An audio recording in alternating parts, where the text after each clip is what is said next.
Good time of day, guys. My name is Godzi, and welcome back to another episode of Higurashi When They Cry, Ch.6 Tsumihoroboshi. It's been over a week since last episode. That sucks. My bad. Shit happens. That's all I can really say. Anyways, last episode, a lot of shit happened. Like what? I can't remember specifics when it's been over a week. I know Rika and Rena talked a lot, and Rena was naturally going insane, while Rika was only deepening the misunderstanding between herself and Rena. So, that's epic. Otherwise, though, yeah, Rena's very paranoid, and it seems like Keiichi's on his way to give her some food. So, yeah, let's continue. This area has no streetlights, so I was scared to run fast when I could barely see. The moon lit up the sky, but not my steps.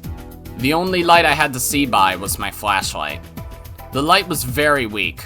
All I could see was the flat gravel road before me. Anything the flashlight couldn't reach was in total darkness. The expression often used in novels, pitch black, wouldn't be inappropriate. I might trip over an empty can or a rock anytime.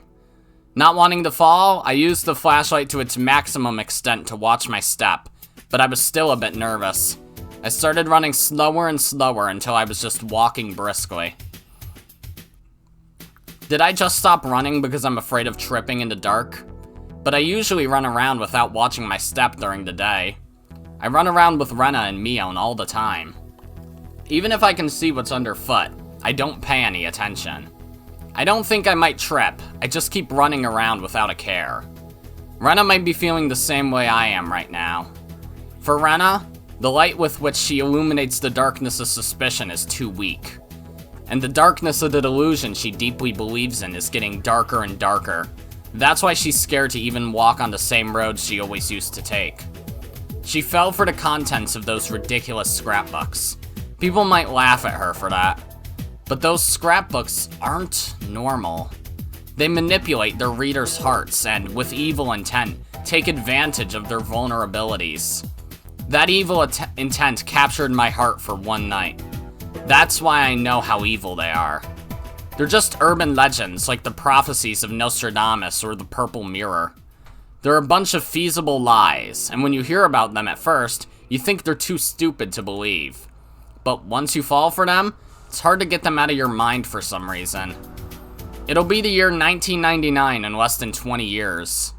Everybody knows about the prophecy that the world will come to an end in July of 1999. Well, that didn't happen. There are even some TV shows about it too, which irresponsibly fan people's fears. So, some people take it seriously. Those people think that the prophecy means the outbreak of nuclear war. So some of them are making shelters in their backyards. Some of them are thinking about freezing themselves by 1999 so that they won't be exposed to radiation, only waking up after it's gone. Those people are completely serious about it. But when you think about it rationally, it's impossible that there will be an outbreak of nuclear war in 1999.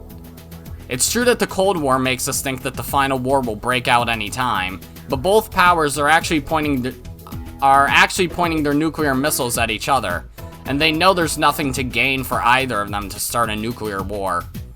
The Soviets might still do it. The Soviets would destroy the world if it meant eradicating liberalism. But that delusion that the Soviets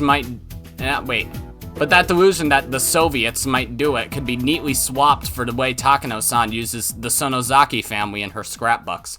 I'm sorry, I should have read this line different. The Soviets might still do it. The Soviets would destroy the world if it meant eradicating liberalism. America. When people create a large-scale delusion like the prophecies above, they always use an incomprehensibly unknown enemy, such as the Soviet Union, Nazi Germany, or aliens. True. That still applies today, too. And they say something like, you never know, they might do things like that to try and increase the credibility of their delusions without any evidence whatsoever. What did Takano-san know about the Sonozaki family?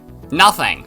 All she did was use the history of Onigafuchi and say that the Sonozaki family is still working behind the scenes, plotting a horrifying conspiracy.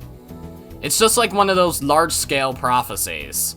It's nothing but just a stupid story like that one about Nazi Germany, which says that Hitler is still alive and lives in an underground complex somewhere on the South Pole, continuing his plot to conquer the world. Yeah, it is weird, though. Like, I didn't expect Keiichi to have a whole monologue here about prophecies and mass delusions.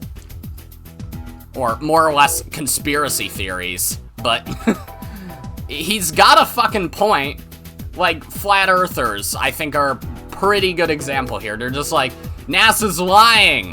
What do they have to gain? It's just weird. It's just weird how people follow into shit like that. It's very, very strange. Rena usually doesn't believe in stupid stories like that, but it was just bad timing, I suppose. It was right after she killed Rena Mamiya in Teppei Hojo, and was caught by us. She was in a state of panic when she heard the story. We were waiting for her to recover from the shock. But before she did and regained her strength of heart, a poison got into her and spread all throughout her body. When you're sick and have a weakened immune system, it's easy to get another disease. It's just like that. That's it. Rena is just sick right now. When you're very sick, in bed with a high fever, you sometimes feel like you might die from it. But most of the time, you're just overreacting. You get better soon after you take a medicine, eat healthy food, and sleep a lot. That's how she is right now. She caught a mental cold, that's all. I think it's gone beyond cold at this point, Keiichi. She needs to get better soon, or she might get caught by the police. I passed several patrol cars on my way. I hid every time I saw one, since I didn't want to be questioned. I was probably passed by them twice. When I came close to Rena's house, I saw a car parked near the gate. It was obviously watching her house, trying to capture her when she'd arrive home. Mion ordered the Sonozaki family to find Rena to protect her from the police, but honestly, I'm not sure if they can. After all, Rena believes that the Sonozaki family is after her. But if they don't find her, the police will eventually. If that happens, all of us who helped her bury the corpses will be caught by the police in the end. I don't know how or why the police came to suspect her. I think they only have some circumstantial evidence. I don't think they know she did it for sure. But since they're looking everywhere for her now, they must have some kind of reliable evidence. Rena, come on! You don't have time to play around with Takano-san's scrapbooks right now. The police are after you! It was so dark that I couldn't be sure if she was down there. But I made up my mind and headed down the slope, carefully shining my flashlight to light my way. I wanted to loudly call out Rena's name, but there might be some policemen nearby looking for her. I walked around a trash pile, and then I saw a light. It was Rena. I ran towards her hideout, kicking aside the trash in my way. Oh, yo, hi, you seem very happy. Rena was standing right in front of her hideout, holding a hatchet. I couldn't blame her. She must have noticed all the noise I had made coming down the slope. Rena! It's me. Keiichi-kun? I sure have a lot of visitors tonight. Who else is here? I shone my flashlight around, but I didn't see anybody else. I'm leaving, because it's not safe here anymore. I don't want you to know where I'm going, so please don't follow me. Rena! What happened to your neck? You're bleeding! I'm okay. They might come back again, though. Rena's neck was still all red. It looked like she had some kind of skin disease on her neck. She probably couldn't bear the itchiness and scratched at it really hard. You need to do more than just wipe it with a towel. Come to my house! You need to clean it up! Don't worry about it. It isn't an injury, and it's too late anyway. Too late? What do you mean? They must have put the drug in my food without me realizing. It's the drug that killed Tomitake-san. They probably used a syringe to inject him with the drug, but they changed their methods this time. I think they put it in someone's lunch. Don't you remember? Mi-chan gave out a piece of her omelet to everyone the other day at lunch. She must have put it in the omelet. She's smart. She used a slow-acting drug this time. Damn it! Rena kicked the dirt with hatred. She was almost literally kicking Mion's goodwill to the curb. Hey, Rena, are you seriously saying that Mion would do such a thing? Well, Rena looked stunned and she stared straight at me. I noticed a slight accusation in her eyes. I can tell by looking into her eyes that she wants to say, "What are you talking about? I already told you that the Sonozaki family is the mastermind behind the conspiracy." Sorry about my dog. She's going mental because she does that. First of all, Mion didn't give out her omelet to everybody that day. Mion cut her omelet into 5 pieces, and she told us to take one if we wanted. Rena took the end piece of the omelet before anybody else took one. She said it looked cute and ate it right there. No, that's not what happened. Mii-chan tried to make me eat the omelet because she put a drug in it. Rena, stop interpreting everything so conveniently. Mion just put the 5 pieces of the omelet on the lid of her lunchbox. No, she didn't! She gave out each piece to every one of us! Rena, think about it. Have we ever done something like that before? We usually take whatever we like from everybody else's lunch. Nobody has ever said something like, "This is your piece, so take this," or "This is her piece, so don't take that." You know? She looked at me with that accusation in her eyes. To Rena, everything that comes out of my mouth must sound like a lie. To her, it's a fact that she was poisoned. She knows for sure that the drug was in the omelet. That's such a weird out of context line. That's why she's contradicting me, because I'm saying something different. I didn't come here to make her mad. I realized that disagreeing would only escalate her anger, so I decided not to. Anyway, you said this place isn't safe anymore. Where are you going to go then? Well, I'll find somewhere. It's not that easy to find a place to sleep. Why don't you come to my house? I appreciate your offer, but I can't do that. The Sonozaki family is looking for me everywhere in the village. I don't think you'd betray me, but I don't think you can hide me from them either. It's not the Sonozaki family who are looking for you. It's the police. Why? Oishi-san is on my side, and I told him to leave me alone. I don't think he's looking for me. I think they know that you killed Rena and Teppei. Oh, I see. I was relieved that we were finally on the same page, but I realized I was wrong right away when she laughed in self-derision. Do you know how the police found out that I killed them?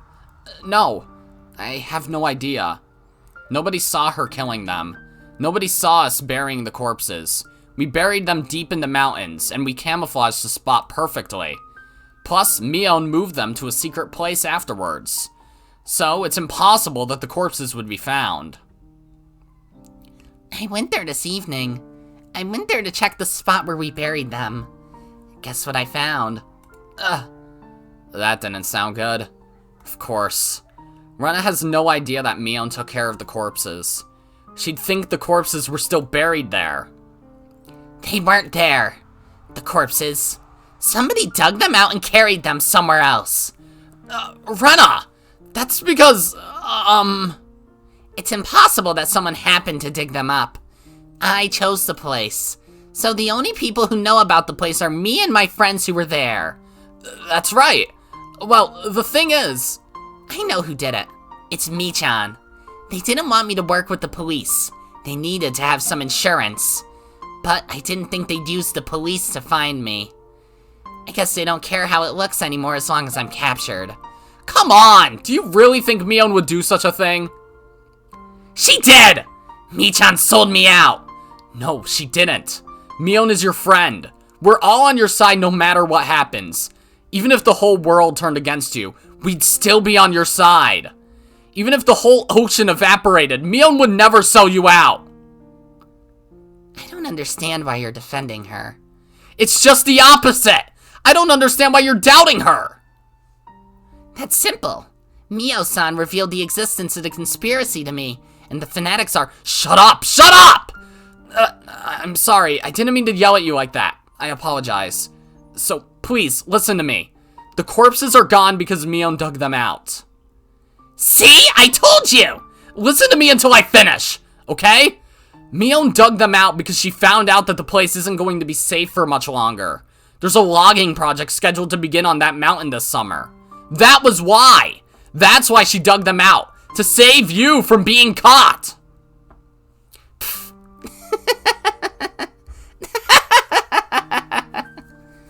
Rena laughed at me like I was stupid or something. I could tell she didn't understand anything I was saying. Don't you get it? Mi-chan made that up. She just wants to look good when you're around. She's a dirty bitch. Hey! Then what was she supposed to do? Are you saying that she should have left the corpses there, knowing that the Forestry Service would find them this summer? She couldn't do that because she's your friend. Why can't you understand that Mi-chan made everything up, including the logging project? You're the one who doesn't understand anything! After I yelled at her, she gave me an icy look. She stared into my eyes, as if trying to find out what I came here for. I came here to wake you up. You're possessed by an impossible delusion because of Takano-san's scrapbooks. At first, I thought it was interesting, but this is getting way out of hand. You know why? It's because they're making you sick! Oh, the girl who looked just like Rika-chan told me the same thing. You're actually right about that. I mean, I do have the maggot disease, so... No, you don't understand! Listen to me very carefully. You need to lie down and rest for a while, okay? It'd be a lot safer to stay at Mion's house. She can protect you from the police. But if you don't trust her, you can stay at my place. Either way, it's not good for you to stay somewhere uncomfortable like this. Let's just go to my house for now. We'll have some cold tea together. It'll cool your fever down. Then, you'll realize how crazy all this was. What are you talking about, Keiichi-kun? Are you saying that I'm crazy? Yes. I'm not crazy. You are! You don't know it, but you're just being controlled by the parasite. Keiichi-kun, you think you have nothing to do with it, but you're one of the victims! You just don't realize it. I'm not blaming you for that. I can save you. I can save everybody. So please trust me for now. You think we're all crazy. You think everybody in this village is crazy, and you're not. Is that what you're saying? It might even be spreading outside of Hinamizawa. They might have already spread it as far as Shishibone City, or to the entire prefecture. I really am the only one who isn't crazy. I know that, thanks to Mio-san's scrapbooks. I thought you understood that too. Wait a second, Rena! You're saying everybody in the world is crazy except you. That's the same thing as saying you're the only one who's crazy. The world hasn't changed. Nobody is crazy. Nobody is your enemy. If you ask me, it's crazy to believe that you're the only one in this world who isn't crazy, and that everybody in this world is your enemy. In short, your only enemy is yourself. I feel sorry for you, Keiichi-kun, but it's okay. It's not that easy to accept the facts Mio-san discovered. Even she wasn't sure about them. So I understand if you can't accept the truth. That's why I'm going to fight. I'm going to fight to save everybody. I'll beat them down and make them stop controlling you. Rena, that's stupid. That's just idiotic. You feel sorry for me? You're stupid. Why don't you understand? Why do you still believe a crazy, stupid story like this? You're just interpreting everything to suit your convenience. They have replacements for Mio-san, Rika-chan, and me. They're going to replace me after I'm killed. What? Replacements? Are you seriously saying that? You know what? I'm going to tell you the truth. I haven't told you about this yet. The true identity of the parasite is aliens. Aliens? Yes. Oyashiro-sama is also an alien. The description of his descending from the sky matches with alien theories from all over the world. Whenever a great civilization flourished, it was always the aliens who accomplished it. They have advanced knowledge. They came to Earth to help immature humans evolve. Hey, wait just a minute. You must be kidding, right, Rena? The parasite theory was interesting, but aliens? Come on, that's just nonsense. But Rena believes this theory so seriously, and she feels sorry for me because I can't accept it. They've been controlling the community by living as parasites in human bodies. But sometimes, someone with sharp intuition comes along and tries to reveal the truth. But they get rid of them in order to maintain their control of the community. They sometimes kidnap those people with sharp intuition and put a piece of metal in their bodies to gain control over them. When that doesn't work, they replace those people with their copies.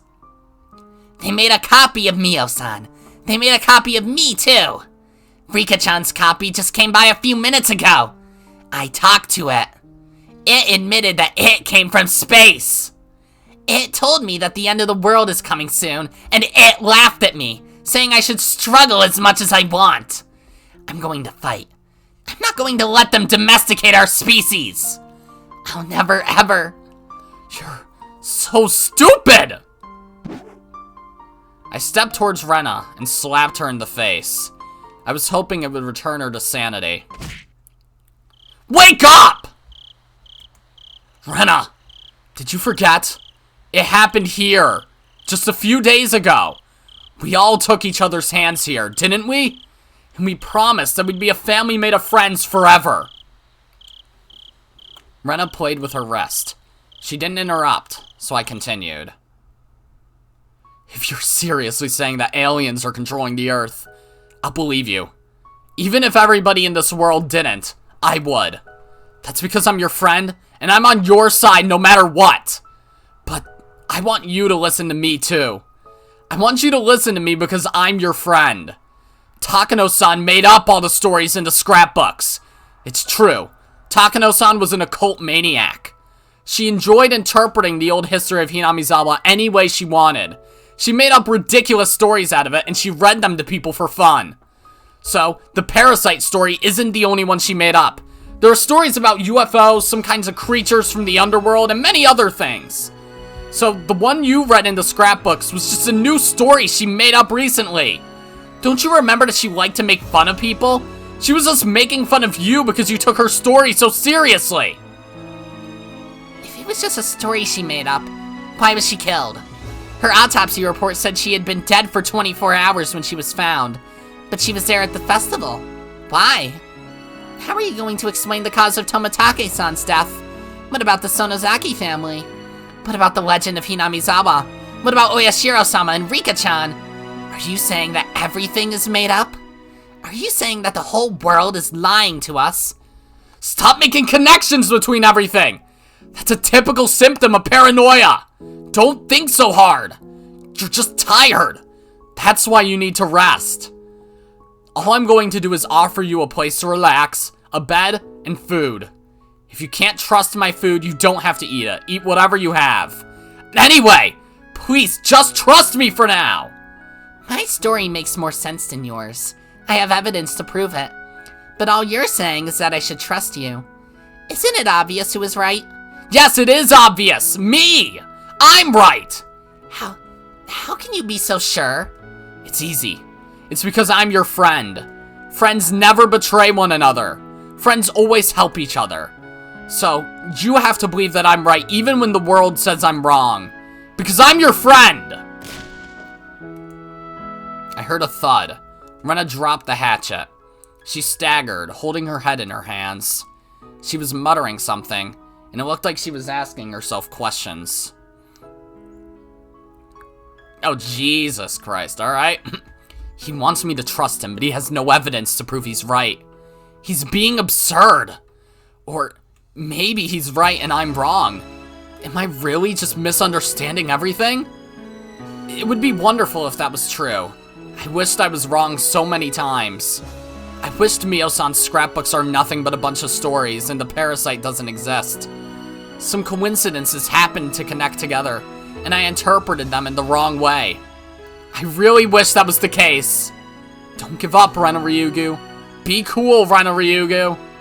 This guy has poison in his words. He's trying to take advantage of my weakness. Everything is too obvious not to believe.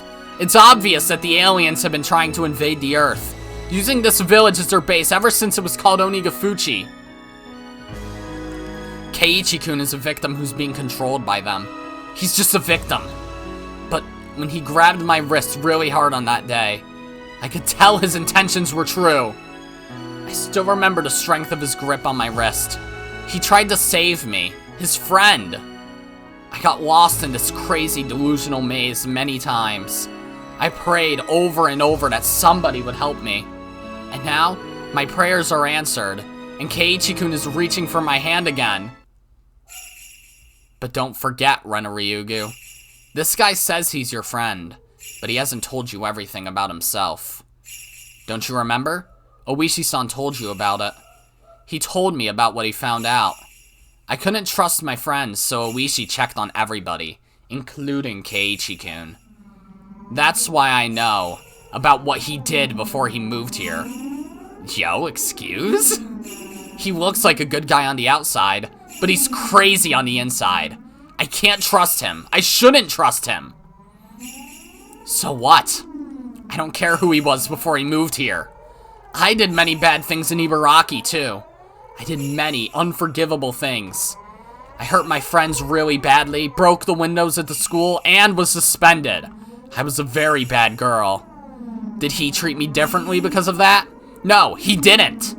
Rena Ryugu is Rena Ryugu.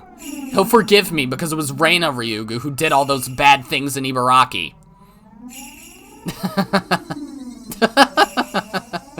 He won't forgive me. I should know better. Keiichi Maebara believes that I'm a kind and modest girl because he doesn't know Rena. If he found out about Rena, what would he do? He wouldn't do anything. He wouldn't be scared of me.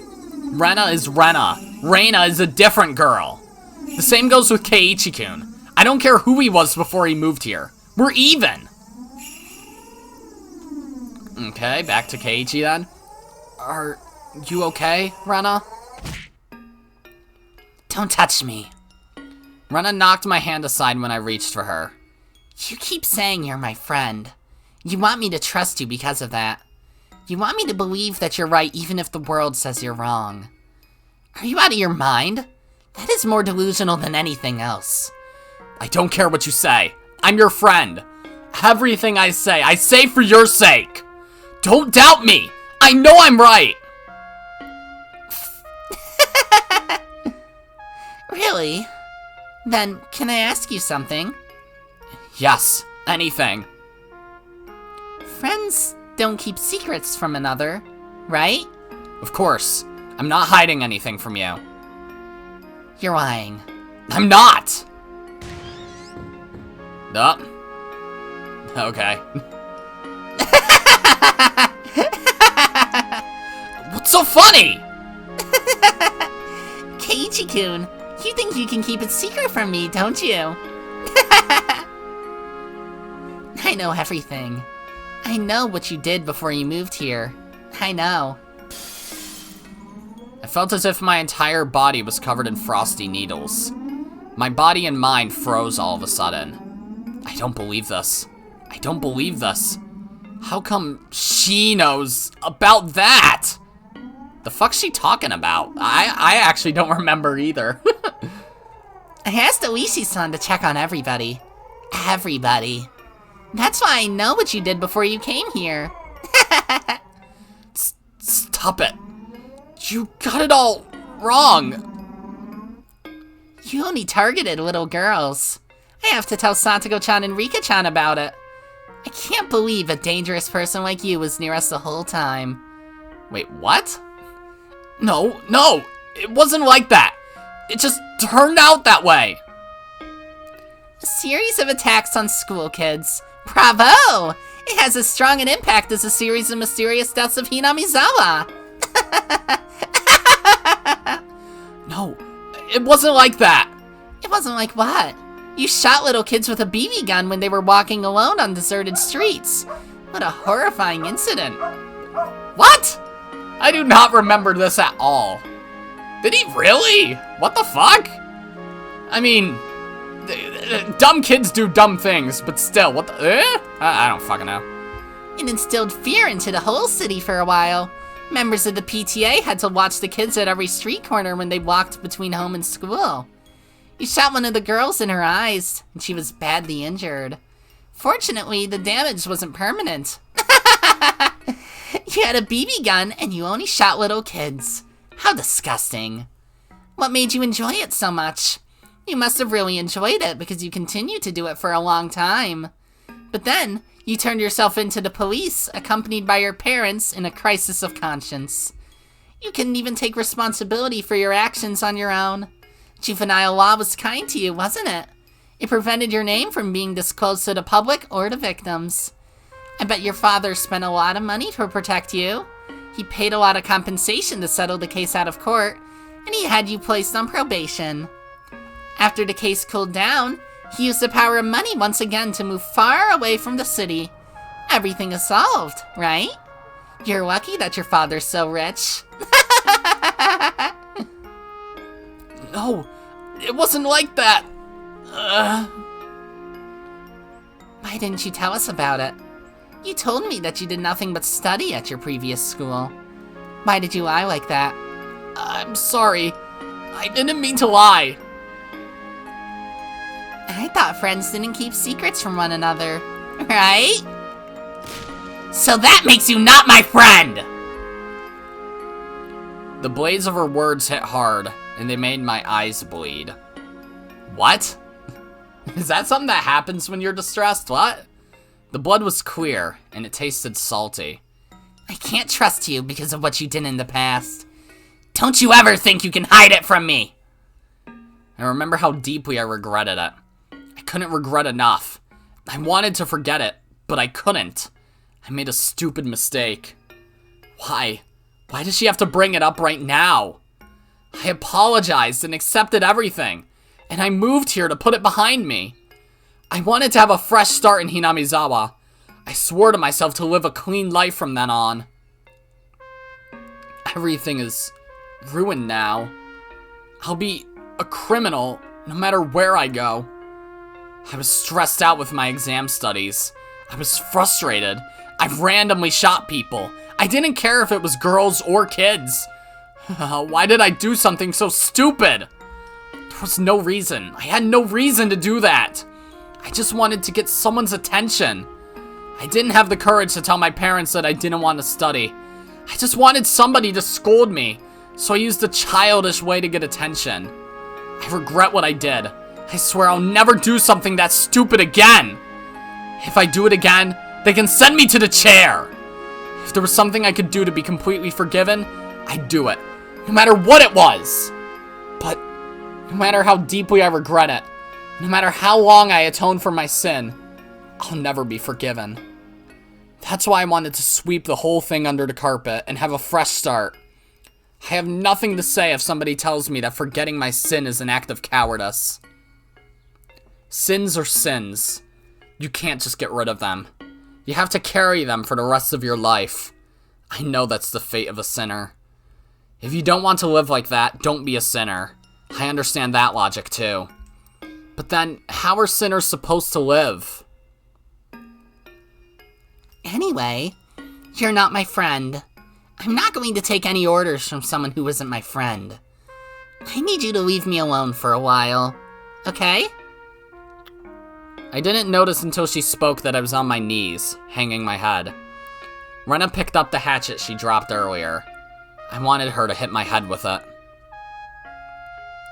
Yeah, that's right. If anything's going to be torn apart, I'd rather it be my body. Compared to the pain of my heart being torn to shreds, I'd rather she cut my head off. I believed it. I still believe it. I still believe it right at this moment. I believe that I'm their friend.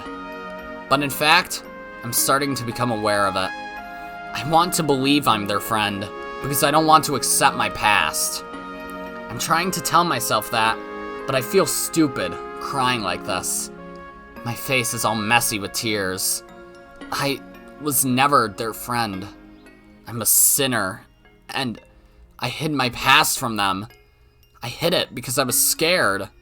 I told her that friends don't hide anything from another, and I hid my past from them.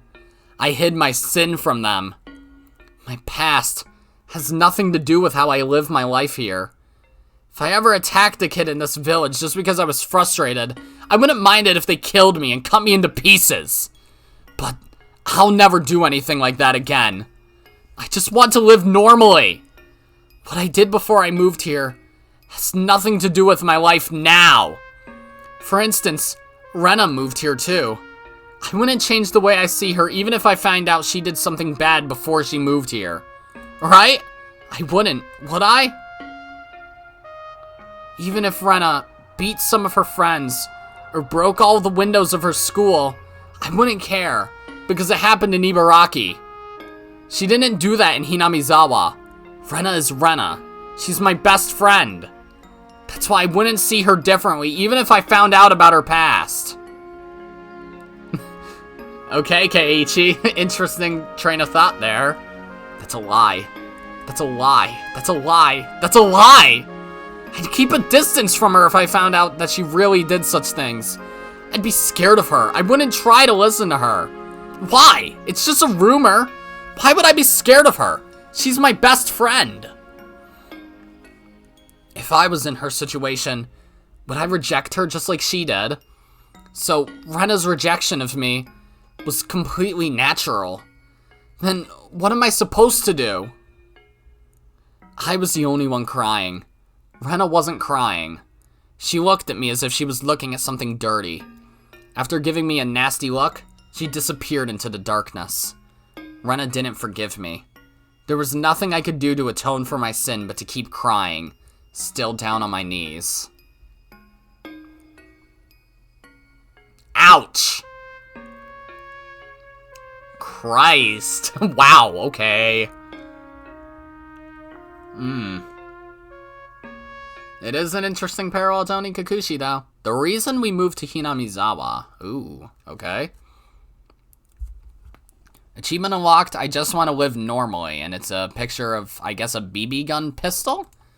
You see, when I hear BB gun, I think of, like, a long one, because, like, no one uses BB gun pistols where I live. But, like, young teenagers all have frickin' long-ass BB guns, like shotguns or rifles. Rifle, that's the word. I'm not a gun nut. I don't know the different breeds. I don't remember how many years ago it was. There was this beautiful village surrounded by nature. But the village was going to be submerged in water because of a new dam project, and the villagers protested against it en masse. They held a sightseeing tour so people from other places could enjoy the local beauty. I joined the tour out of simple curiosity. I wanted to take a look at the nature that might sink under the water. But when I got there, the place took my breath away. The air was so clean and clear, and the landscape was beautiful beyond words. Did you know that air can taste good? Since then, I was hooked on the inspiring nature of the place. I fell in love with the village so much that I was very glad when I heard that the dam project was cancelled.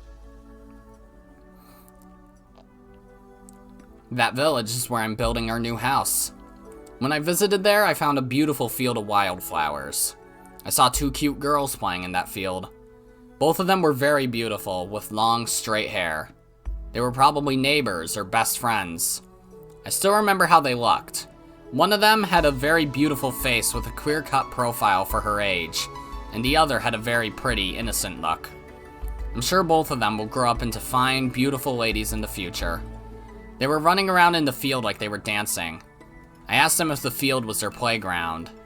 They said they were playing in hopes that newcomers would move to the village. Then I saw a sign that said lot for sale. That was when I began to think that it might be a great place to live. Are we in Keiichi's dad's perspective? Or Keiichi's mom's perspective? There was nothing here, and things are a bit inconvenient compared to the life in the city. But I sincerely believed that this was the best place for us to start a new life together as a family. A lot of things happened back in the city, but the past is the past. It's best that we move on. We learn from our mistakes, and I hope that we can start a new, more ideal life in this village. Keiichi, I hope you'll grow to love it here as much as I do. You do? I'm happy to hear that. I'm also happy to hear that we've been doing a lot better as a family since we moved here. Back in the city, we were far from close. So, I'm truly happy that we're able to start from scratch. Now that I come to think about it, I've never had a chance to have a conversation with you like this before. Oh, Keiichi. Do you know any two beautiful girls with long straight hair in your school? I think they're a lot younger than you.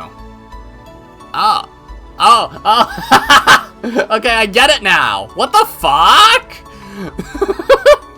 Oh, you know two young beautiful girls, but one has short hair, huh?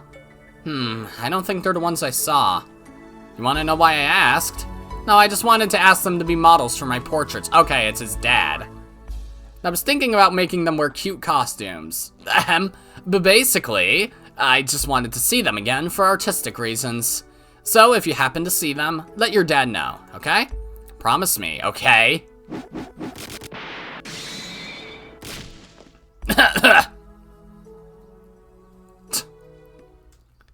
What the fuck? Are you fucking kidding me? Of all people to have, what the fuck? Does this pull up the screen? Okay, we're going into spoiler time for a second, because what the fuck? So, mute if you don't want spoilers for regular Higurashi. Nothing about Go here. Keiichi's dad saw Hanyu? I was confused who he meant at first. Like, I was like, two young girls with straight hair? I thought it was Mion and Shion for a second, because it was probably a long time ago. But then, no, he probably would have mentioned that they look the same. But then, it was like, okay, well, it wouldn't have been Rena, because she wasn't in Hinamizawa at that time. Assuming it was anywhere between, like... Well, no, I guess she could have been, but still, if it was a year ago, and he said young girls, it would have had to be Rika and Satoko. But no, it's Rika and Hanyu. How? Like, seriously? Or is it someone else, and I can't fucking remember who it was. Because he said, also, I don't think they are the ones I saw. He probably would have mentioned if Rika was one that he saw, but I don't fucking know. Very, very weird, but oh well. Let's just, welcome back, guys. We're continuing. That was a fucking crazy tip, honestly. Alrighty, what's next? I imagine we're very, very close to the end now. At lunchtime the next day, everybody in class was talking about Rena's disappearance. We were all worried about her safety, but I kept a safe distance from everybody else. I do wonder where she went. Someone said that she was demoned away. How can they say such things? I can't believe their nerve. Keiichi-san, you look down today. Meep. Satoko and Rika-chan noticed something odd about my attitude. I couldn't sleep at all last night because of what Rena told me. Friends don't keep secrets from one another. That sentence bit into my heart, and I couldn't sleep because of the pain. Mion, Satoko, and Rika-chan too. I have something I need to talk to you about. Is it about Rena? No, it's not. It's about me. I decided to tell them about it because they were my friends. But I didn't know what I was expecting to change by doing so. They might despise me. Was there any benefit in telling them? No, there wasn't. I knew that for sure. But I still wanted to tell them about it, just because I thought it'd help heal the pain I was feeling. What is this about, Keiichi-san? Well, it's the truth about myself. I'd appreciate it if you listened to me. It's about what happened to me before I moved here. I was the kind of guy who wasn't good at anything but studying. I learned the tricks of the game called studying at my cram school. I enjoyed the sense of superiority I felt by getting good grades. I kept studying just because I wanted to look down on the other students. When my grades got better, my parents got happier, and my teachers praised me. I felt good. It was fun to look down on the students who were good at running, dodgeball, or swimming, and that was the only reason I kept studying. Before I knew it, not only was I at the top of my class, I was at the top of my school. So, I started to think I was the most important student there. I looked down on the kids who were playing in the schoolyard during lunch break. I enjoyed feeling a sense of superiority to them in my insignificance. The more I studied, the better everybody expected me to do. They started to place high hopes on me. They expected me to go to the best school in Japan. I flattered myself in thinking I deserved to go to that school as well. But the fun went out of looking down on people, while the burden of studying didn't change a bit. My classmates stopped admiring my cleverness after a while, and my teachers started to push me to study more. All of a sudden, the fun had gone out of it. To begin with, I didn't even like to study. I had average reflexes, I was average in a fight, I was an average boy with nothing that really drew attention. So when I found something that I could use to get that attention, I jumped on it. It happened to be studying for me, but if it was riding a unicycle or juggling, I would have done that too. When I realized I didn't enjoy studying anymore, it got very boring. I was just a little boy who wanted to be praised when I did something better than anybody else. I finished all my summer homework because my parents praised me for it, and I took charge of cleaning duties at school because my parents praised me for it. So when they stopped praising me for what I did, I began to feel as though my life had no meaning.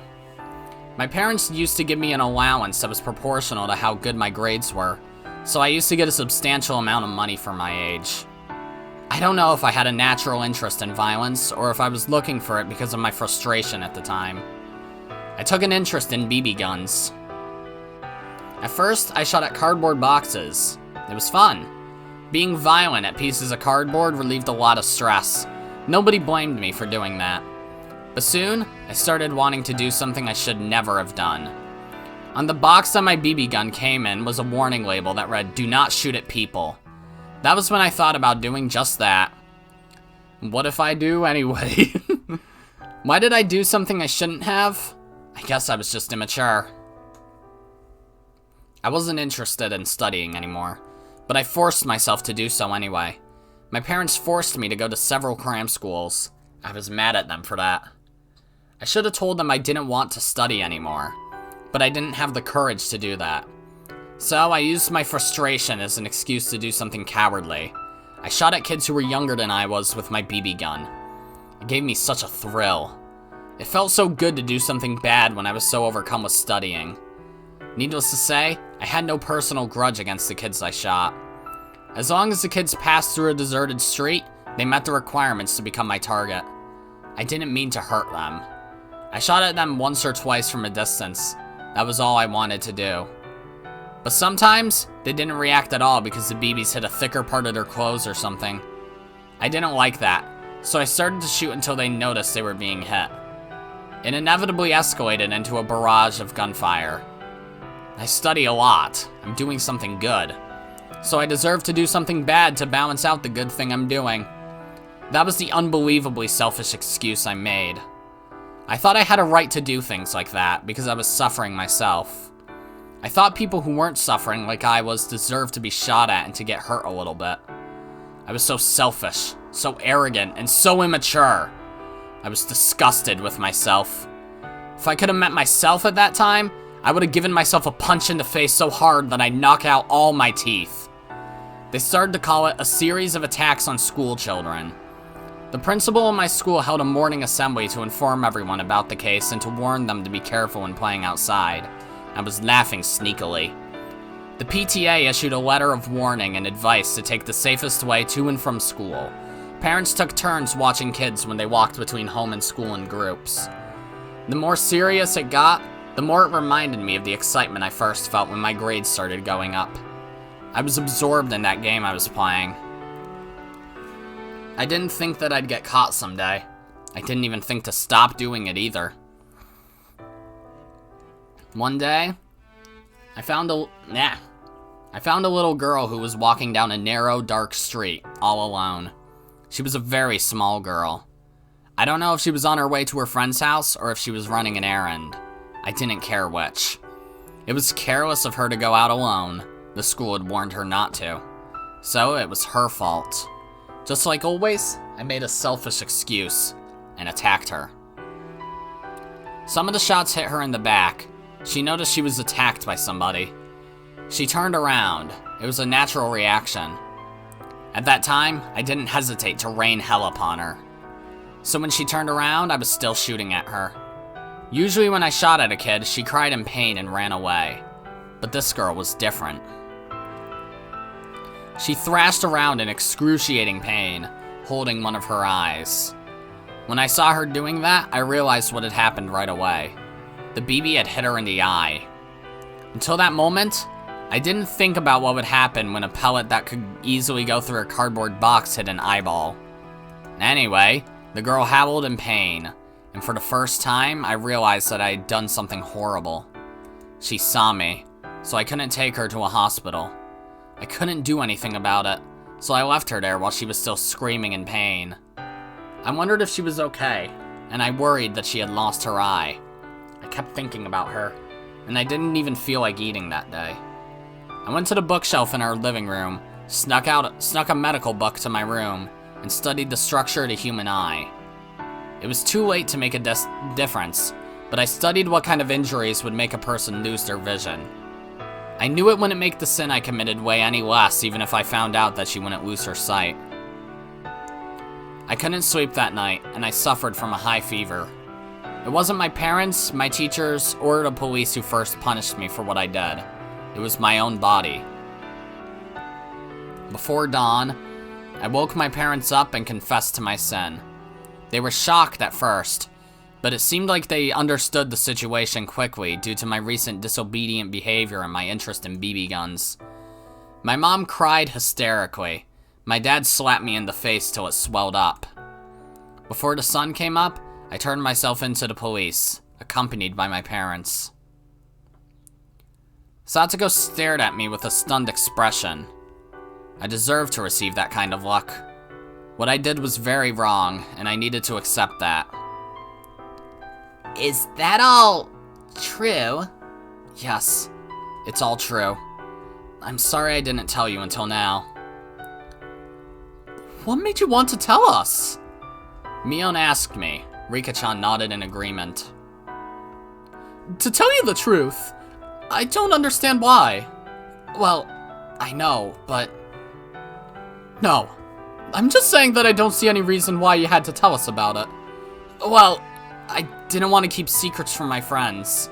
You're my friends, so I couldn't hide it from you anymore. What are you expecting us to do? I'm not expecting anything. I just... If you're asking for forgiveness, I can't give it to you. You have to ask the kids you attacked if you want that. It won't help any to tell us about it. I agree with Rika. I think you're really brave to tell us, but I don't understand what you want to do here from here on out. I don't want to do anything. I just thought it's not right to keep secrets from my friends. My friends looked annoyed by the sudden confession of my past. I took it as bitter medicine. I got what I deserved. Kei-chan, I have a question. Why can't friends keep secrets from each other? What? I mean, that's what you're saying, but I really don't agree. I don't agree either. Mion and Rika-chan obviously disagreed with my statement. Satsuko nodded, following suit. I don't think it's wrong to refuse to tell people things you'd rather not. We all have lots of things we don't want to tell anyone else about, like tragedies, mistakes, and other things you don't want to remember.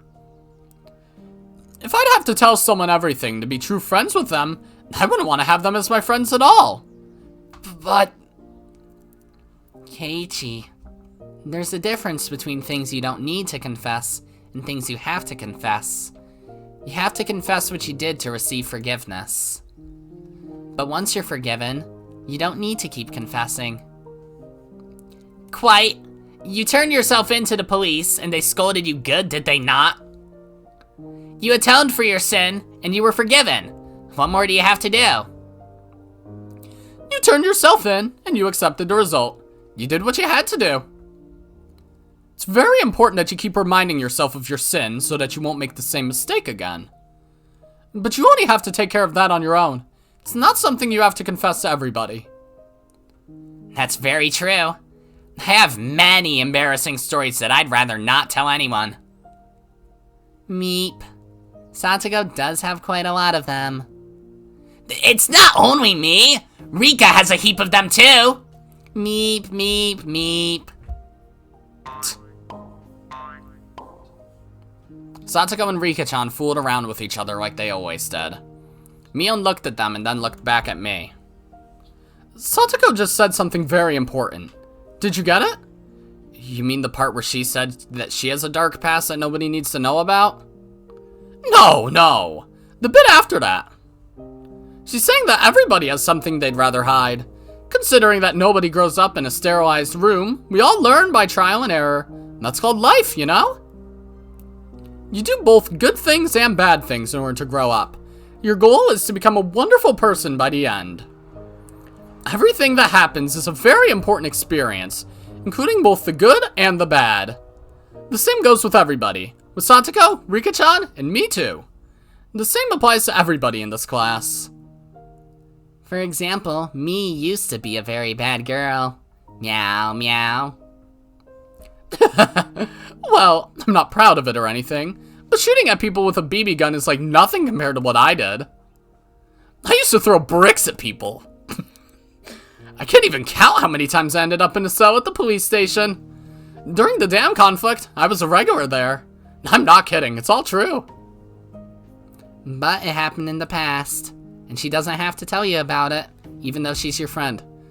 Even though she's my friend. And even though she just did. I made a lot of embarrassing mistakes and committed some crimes too. But I don't tell you about them because telling you wouldn't help in any way. If you feel better by telling us about your past, we'll listen.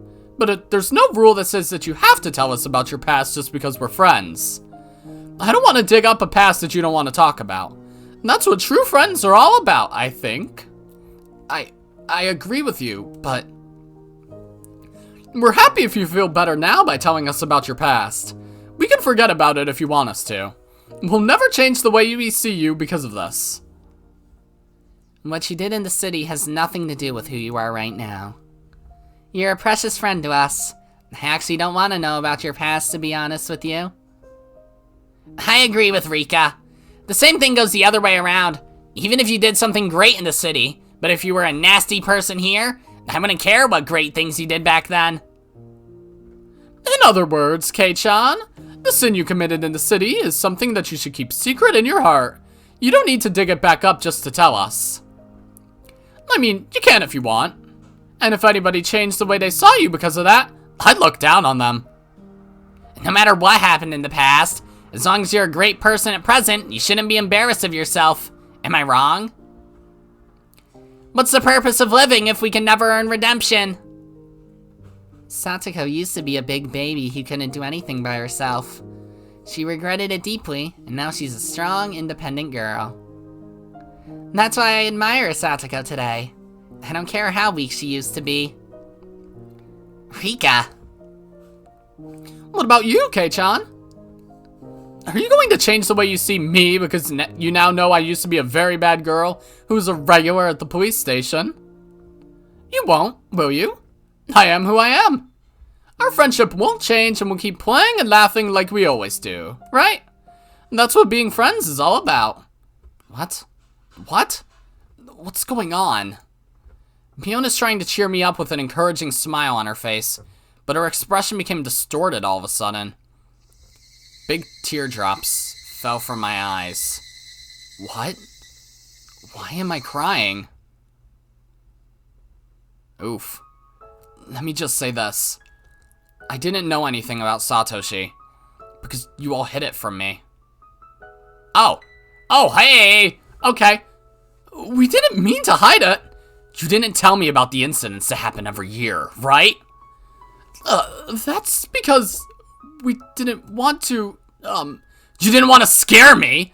Just because of that, you left me out? No, we didn't mean to. Mion didn't know what to say. She had tears in her eyes. She thought she did me a favor. She didn't know why it turned out like this. She didn't want to make me scared of the village since I'd just moved here. What more reason did she need? I asked you before, Mion, if there was a crime at the damn construction site. You told me there was none! But there was a dismemberment lynch murder! You lied! I'm sorry! I didn't mean to lie to you. I thought friends didn't hide things from each other, right? So, that makes us not friends! Ah!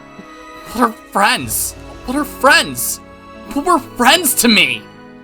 They were my true friends. They really cared about me. They were so nice to me and helped me feel at home in this village. I couldn't have been happier. Everything was great, wasn't it?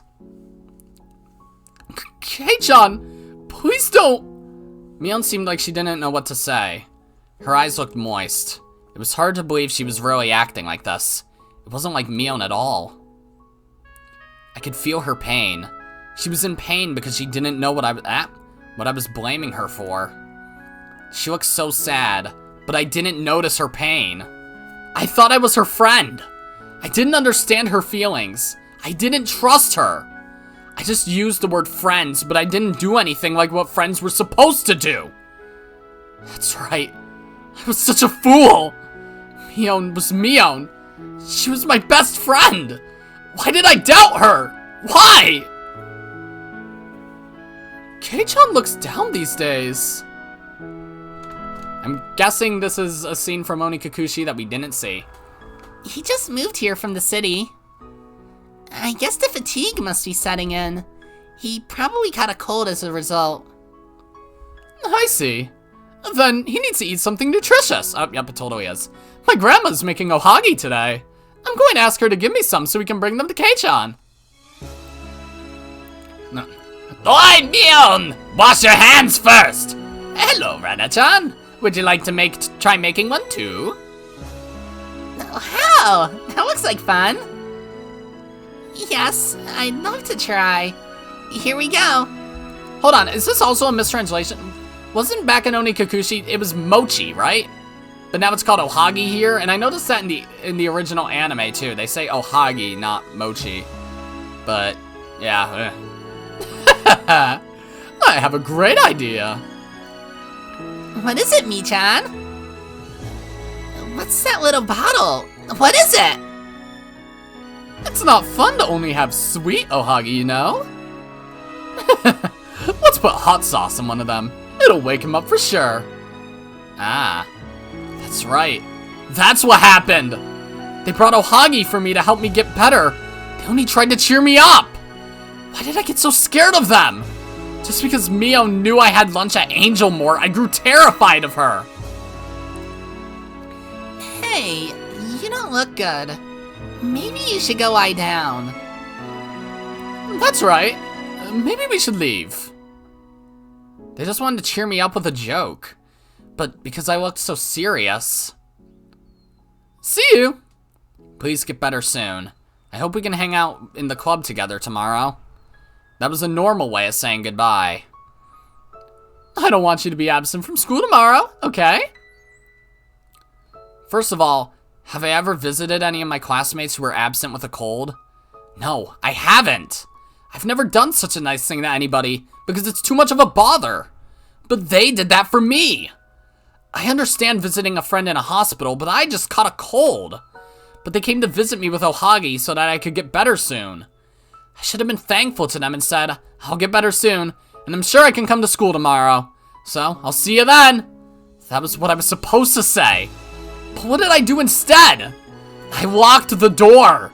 I closed the door and locked it as if rejecting them. What was I so scared of?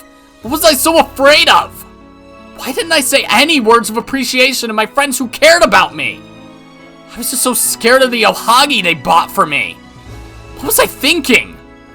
It was impossible that there was a needle in one of them. There wasn't actually a needle at all. It was all in my head because I had read some manga about someone putting needles or razor blades in people's food.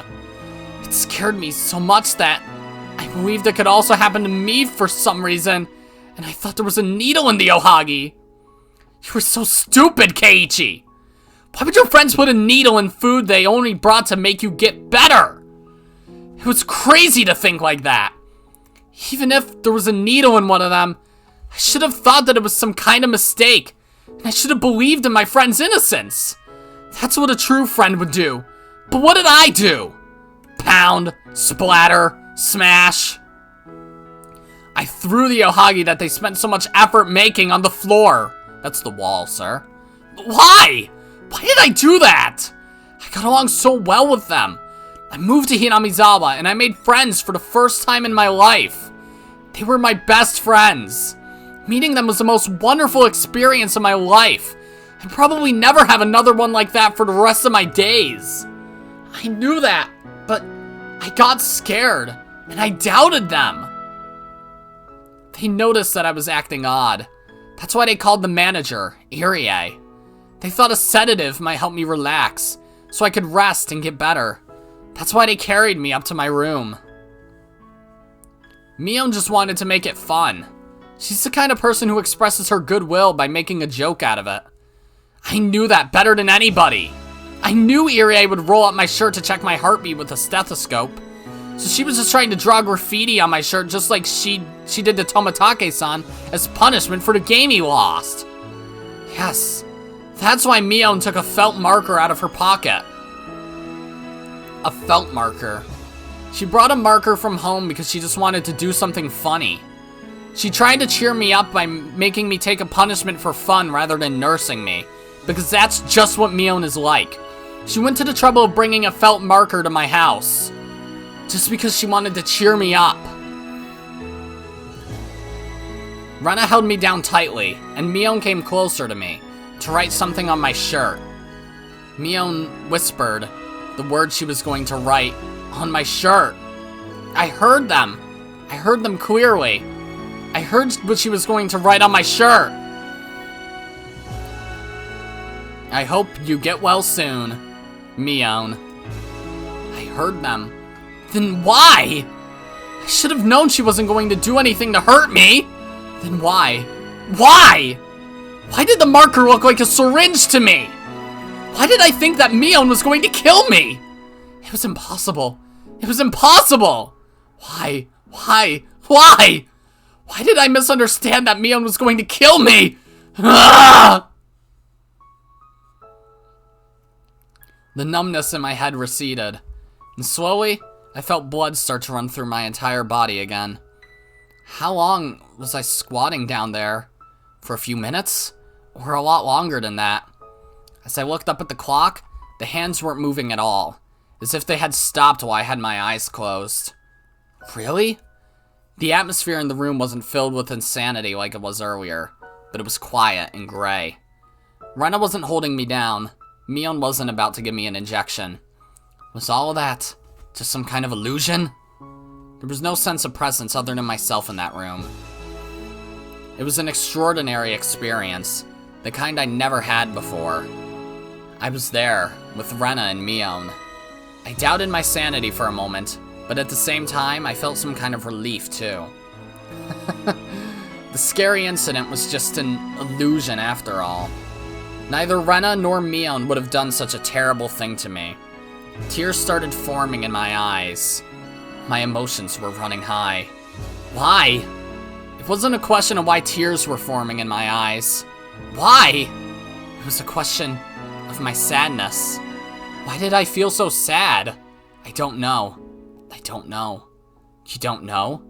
What do you mean you don't know? You do know! I was so stupid.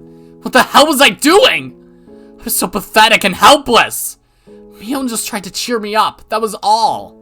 I liked her so much. She was my best friend. She was older than me, but she hung out with me like we were the same age. She was the first one who came to talk to me in class. She was so nice to me, but Mion was lying down in an unnatural position near the window. She was covered in dusky red blood from her head to her chest. The red fluid splattered on the wall. It was Mion's. What had I done? What had I done? I would never forgive myself. I truly did think of you all as my friends. Why did all this happen? There was nothing fun in my life at my old school. When I talked to anyone, It was only ever about my chances of passing the entrance exam of the schools we wanted to go to. My life was shaded in gray. Friends to me were rivals and enemies to vie with for a school recommendation and test scores. My friends here taught me just how unnatural that was. This whole month was a blast. We raised the roof over lunch, our club activities, and the festival. A warm liquid flowed out from my eyes. To my surprise, it was my tears. I didn't have any obligation to cry for them, but I couldn't stop it. Even though they attempted to kill me, even though they almost killed me, I couldn't forget the memories we made during the past month. Or were those fun days fake? Was it an act that they kept playing perfectly to set me up until today? Was it only me who believed that they were my friends? It couldn't be. Rena and Mion, they were my friends for real. Those happy days couldn't have been just a performance. Rena and Mion must have been forced by somebody to kill me. Or that an extraordinary existence called Oyashiro-sama possessed them and took over their consciousnesses. No matter what it was, both Rena and Mion were my best friends. I was stupid. I was such a fool. Such a fool, such a fool, such a fool. I wasn't making any sense at all. I killed my best friends. They were my best friends. Then why didn't I trust them? Why didn't I listen to them? I beat them to death. Who did I think I was? I made it sound like I didn't do anything wrong. I felt like everybody went crazy except me. I was such a fool. It was the other way around. Of course it was. I was the only one who went crazy. Kei-chan? I did something terrible. I'll never forgive myself. Mion was still alive. I have a memory of beating her to death because I couldn't trust her. But that's a memory from a non-existent, different world. But even though it happened in a different world, I killed Mion. And I didn't realize how deep that sin was. I even thought until now that Mion was at fault for being killed. What is wrong with Keiichi-san? I don't know! Kei-chan, please calm down. I'm not dead. You didn't beat me to death. I mean, I'd never let that happen. Okay? Quite. There's no one in our club whom you could beat to death, Keiichi-san. No. Mion and Satsuka looked confused, having no idea why I was crying. But I couldn't help myself. I learned just now that I could earn redemption by confessing my sin. But I can never earn redemption for this. Not from Mion. No matter how much I cried in this world, nobody could give me forgiveness. And so, I could never earn redemption for this sin. Right then, Chie-sensei came in and noticed me crying. You wouldn't see a teenage boy crying like that very often. Chie-sensei asked me what was going on, but at that moment, I couldn't hear anything. Mion and Satsuka looked confused. They didn't know how to explain the situation. Rika-chan approached me in the midst of my sobs. You remember, don't you, Keiichi? You remember how you killed Rena and me? Yes! I killed them! I killed them! But I didn't accept my sin. I pretended I was the victim. I cursed and blamed my friends until the moment I died. There was blood everywhere, and in the end, I just died alone, without any regrets. I clawed at my itchy throat I can't speak. I clawed at my itchy throat in a phone booth. I didn't notice my sin, and I died alone. Keiichi, did you notice your sin just now? Yes, I did. It took me so long, but I just noticed it. I remember what I did. Not here, but in a different world that looks just like this one. I killed my friends because I couldn't trust them. They were just trying to help me, but I didn't listen to them. I don't know why I didn't.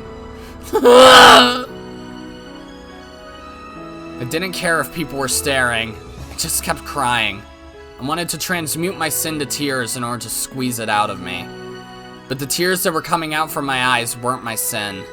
They were just tears of regret for doing something irreversible. At that time, I felt something touching my head.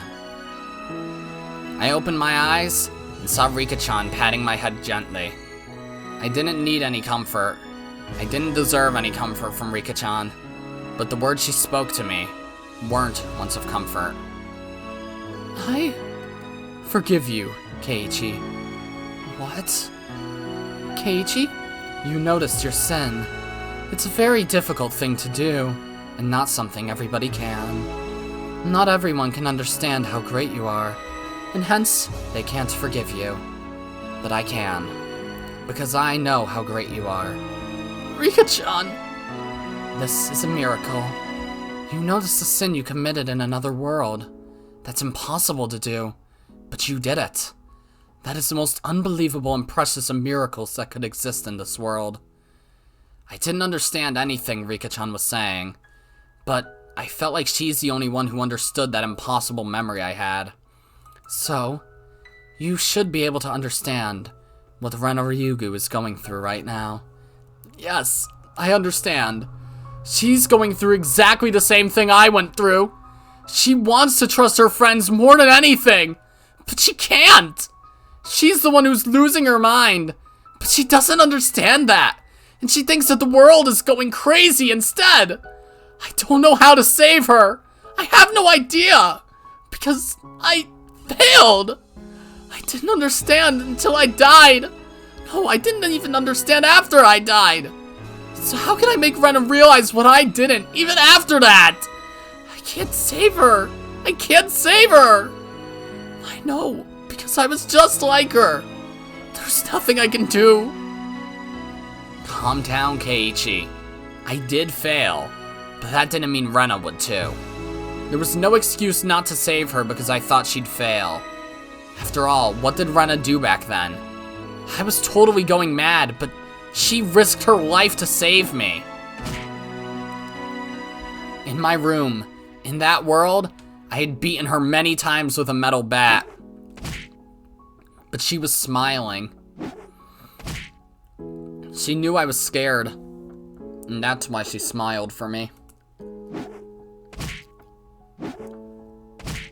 I beat her so many times. Her arms were broken and her forehead was cut open.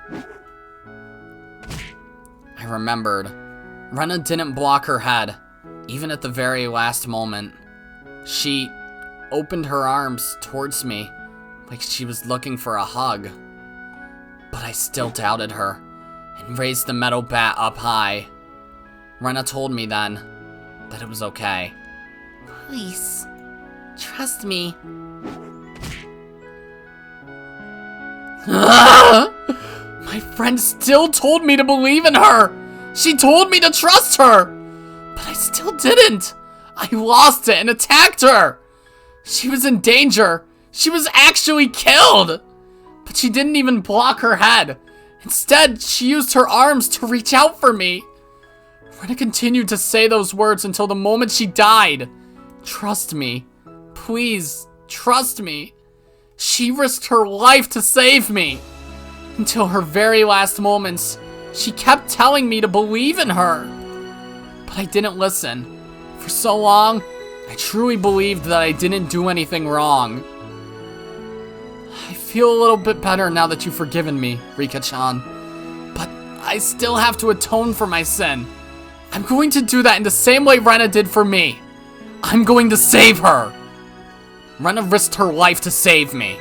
She cared about me until her very last moments. She trusted me. She believed that her words would reach my heart, so she kept saying them until I cracked her skull. I don't care if I die. Rena died for me. I can die for her too. I was such a fool for failing to understand my friend's feelings. That's why I didn't understand what she was saying. But Rena might be different. This world is messed up, but it doesn't mean that I can just quit. Quitting is the same thing as not believing. I believe in Rena, and in our friendship. That's why I can still make it. I can still prevent a tragedy from happening. I can change fate. We will struggle together to seize our future. Rika-chan nodded with a serious look on her face, and she put her hand in the pocket of her skirt. Keiichi, I won't give up either. I'm not going to lose hope in this world. I was tired from meeting with countless failures. I gave up on this world as soon as it started to go wrong. That's why I kind of gave up on Rena last night. But I was wrong. I realized that the will to fight is such a beautiful and divine thing, and it can work miracles that can even alter the path of fate. So, I'll fight with you. I'll fight again. I'll keep fighting until I reach the future. I have no idea what you two are talking about. It's normal that you don't remember. Keiichi is a special exception. Huh? I suppose I'm too brilliant to understand what's going on. Rika-chan touched Satoko's forehead to hers. But please, remember one day, when you're desperately driven into a corner of misfortune, please remember that he risked his life to save you. Keiichi-san fought for me? It's hard to believe. Isn't that right, Keiichi? Rika-chan looked at me, smiling as if waiting for my agreement. I wasn't sure if I could risk my life for Satoko. No, I was sure. I'd risk my life for her. Satoko was my friend. If anybody tried to make her unhappy, I'd beat them up without hesitation. I'd risk my life to save her. There might even have been a world like that. I nodded to Rika-chan. Rika-chan nodded back to me, looking happy. Mayabara-kun, is everything okay? Chie-sensei realized that I'd finally calmed down, and she asked me that. Yes, everything is fine now. I'm sorry I worried you. Anyway, Mion. What? What is it? I walked towards her. Mion stepped back, not knowing what was going on. She bumped into the blackboard. What is it, Kei-chan? You looked so serious. I held Mion tightly. She still didn't know what was going on, and her face turned red. Crying on her shoulder, I told her the following. I'm sorry. I'm so sorry. What? What? What are you sorry for, Kei-chan? This old man doesn't really get what's going on. It's okay. You don't need to get anything. So just listen to me. I'm very sorry. And the ohagi you made? They were really good. They were delicious. They cheered me up. Well, I wanted to tell you that I would go to school the next day. The day after that, too. I wanted to tell you that I would see you tomorrow at school. But I couldn't. I'm very sorry that I didn't give you any words of appreciation until today.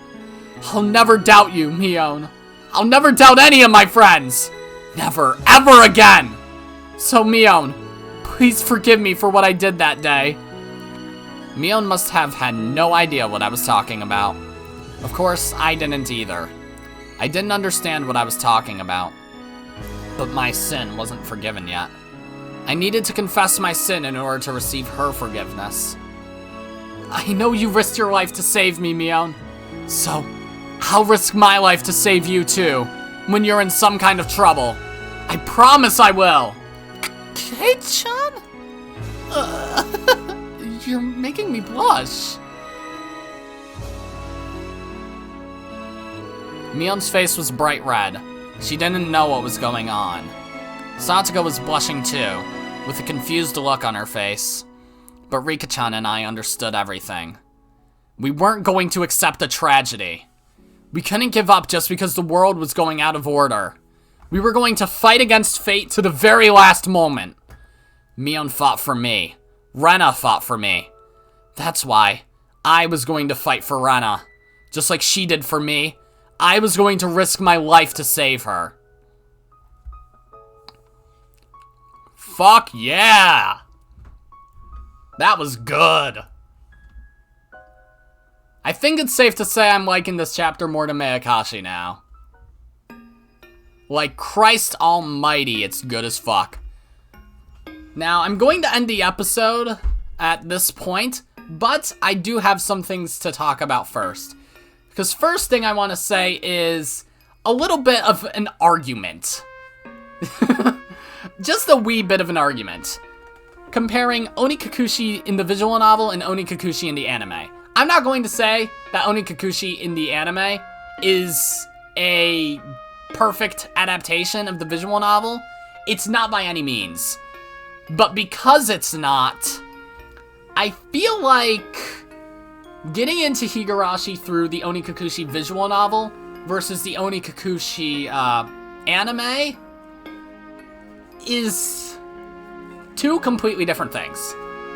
Because ever since I completed the Oni Kikuchi visual novel, after completing it, sure, even knowing what truly happens in Oni Kikuchi, I still felt like there were plenty of hints that what happened in Oni Kikuchi, like what we saw, was not what actually happened. Like, there were so many hints, bro. There were so fucking many. Like, there was the needle going missing because it never existed. There was the syringe going missing because it never existed. There was Mion saying we're gonna do to you exactly what we did to Tomitake, writing on the shirt, da-da-da-ba-da-ba-da. There was so many fucking hints in Oni Kikuchi that implied that it was just Keiichi going fucking bonkers. Like, the doorway scene, him smashing the fucking dresser, or the shoebox, or whatever the fuck. Just all the scenes of him thinking someone's following him.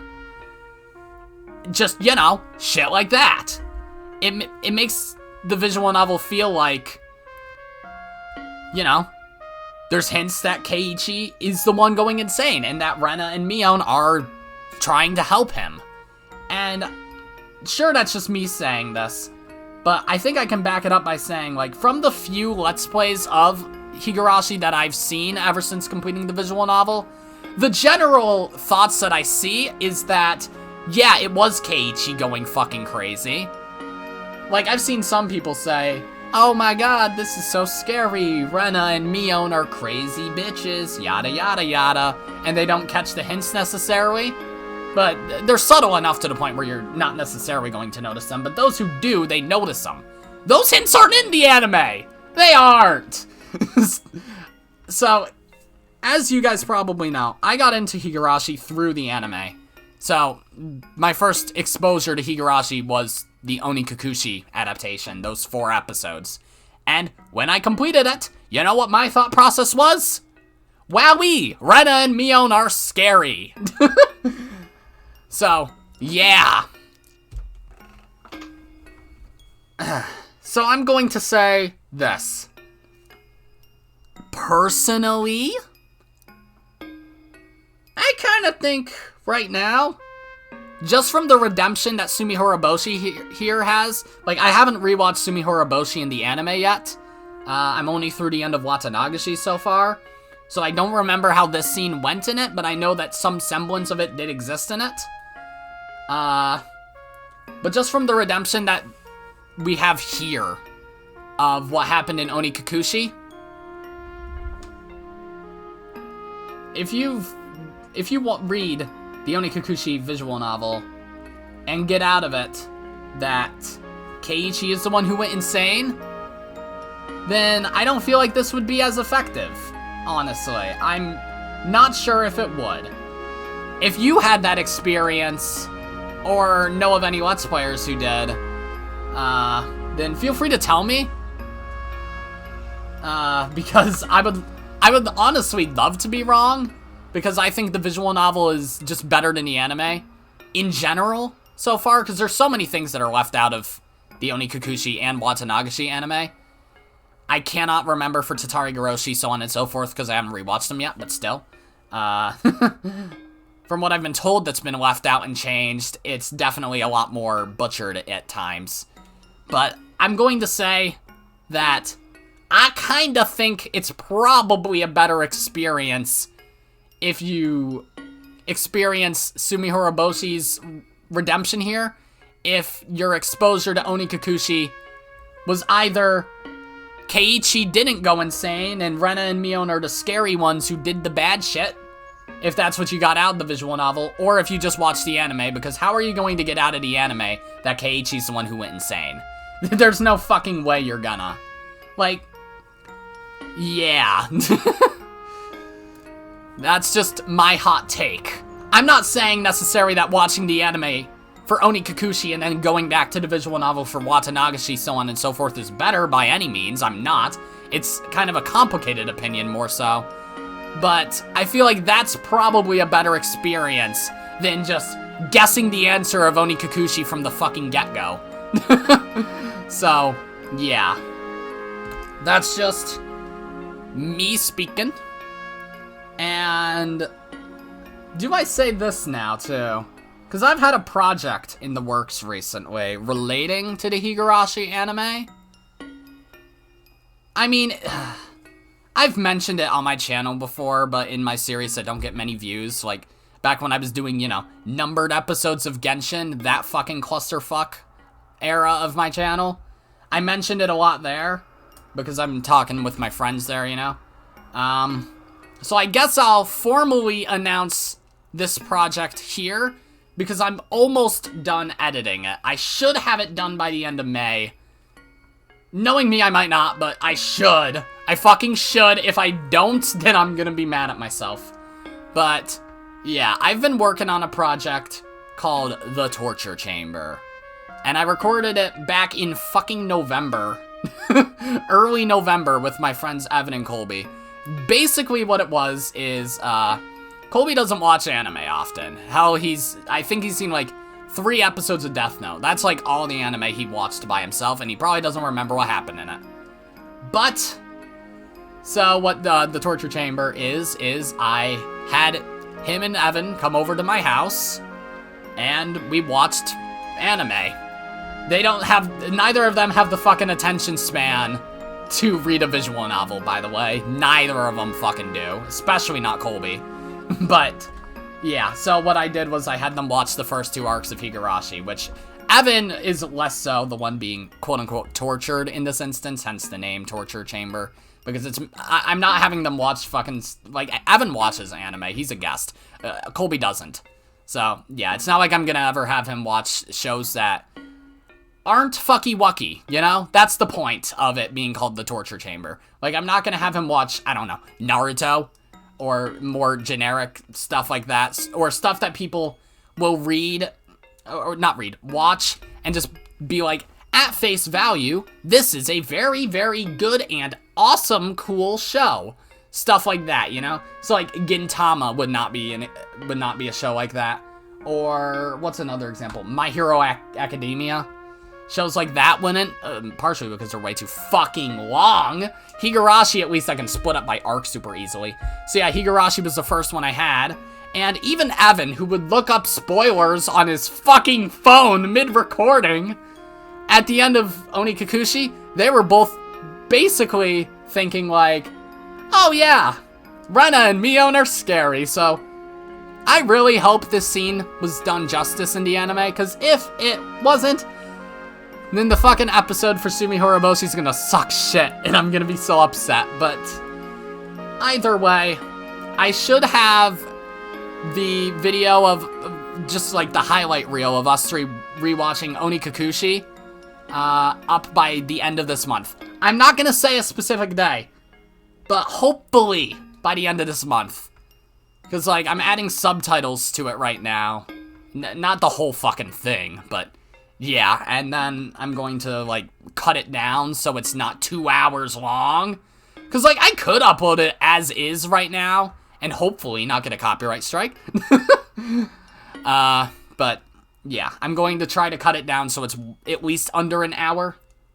Because, you know, well, actually, no, yeah, the fucking Oni Kikuchi part is almost 2 hours, so, yeah, I should have that out sometime by the end of the month. I'm running back through it a second time to make sure I've subbed every line that I want to, like, of dumb shit that me and my friends have said, because we've said some dumb shit in it, and I cited one of those things earlier this episode, where I said, did you know that air can smell good? That was a line that was very good. So, yeah, I don't know if I subbed it or not, because I either subbed shit that I either wanted to really, really emphasize or stuff that was too quiet to be able to hear. So, yeah, it's been rough. I've basically rewatched the Oni Kikuchi anime 7 times now. and it's my biggest editing project yet. It's not gonna be great, it's not gonna be well edited really at all, but compared to other stuff that I've edited in the past, it's my magnum fucking opus so far. So yeah, I hope you guys are looking forward to that, because it's a funny video, even though Colby's telling us to shut up a lot of the time. But that's just with how Colby consumes stories. He likes doing it, like, in silence. But yeah, that's really all that I have to say. This episode was fucking awesome. Yeah, that's all I have to say. That's gonna be it for this episode, guys. If you liked it, then be sure to press the like button, and if you didn't like it, then fuck you too. Remember to subscribe, follow me on Twitter, and hit that notification bell to stay up to date on all my videos and stuff. And as always, my name is Godzi, and I will see you all next time. Goodbye!